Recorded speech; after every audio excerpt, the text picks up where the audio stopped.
हुमायूं सईद और माहिरा खान अब क्या करने वाले हैं? बस थोड़ा सा इंतजार। हुमायूं सईद और माहिरा खान सरप्राइज के लिए तैयार।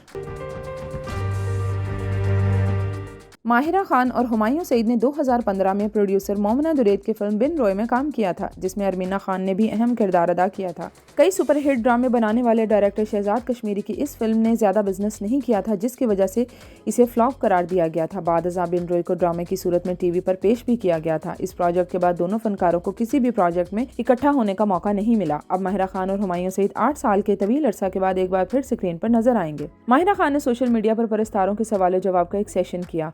एक परस्तार ने उनसे पूछा कि हम आपको और हुमायूं सईद को एक साथ कब देख सकेंगे। इसका जवाब देते हुए उन्होंने हुमायूं सईद को टैग करते हुए लिखा, उम्मीद करती हूँ बहुत जल्द। क्यों हुमायूं? इस पर हुमायूं सईद ने तस्दीक करते हुए जवाब दिया कि हाँ बहुत जल्द। फिल्म का नाम भी बता दूं। इस ट्वीट के वायरल होते ही शायकीन में खुशी की लहर दौड़ गई। बेसब्री से इन दोनों के नए प्रोजेक्ट का इंतजार किया जा रहा है। दूसरी जानिब ज़राए के मुताबिक माहिरा खान और हुमायूं सईद डायरेक्टर नदीम बेग की फिल्म आज रंग है में काम करने के लिए कास्ट हो चुके हैं। फिल्म की कहानी जंजबील आसिम शाह ने लिखी है, जिसकी कहानी भारतीय फिल्म रामलीला की तर्ज पर होगी। फिल्म से वाबस्ता करीबी अफराद का दावा है कि पाकिस्तान में इससे कबल कभी इस मौजू पर फिल्म नहीं बनाई गई। ये भी मालूम हुआ कि फिल्म पर काफी अरसा से काम जारी है। स्क्रिप्ट मुकम्मल हो चुका है और अब म्यूजिक और कॉस्ट्यूम्स पर काम जारी है।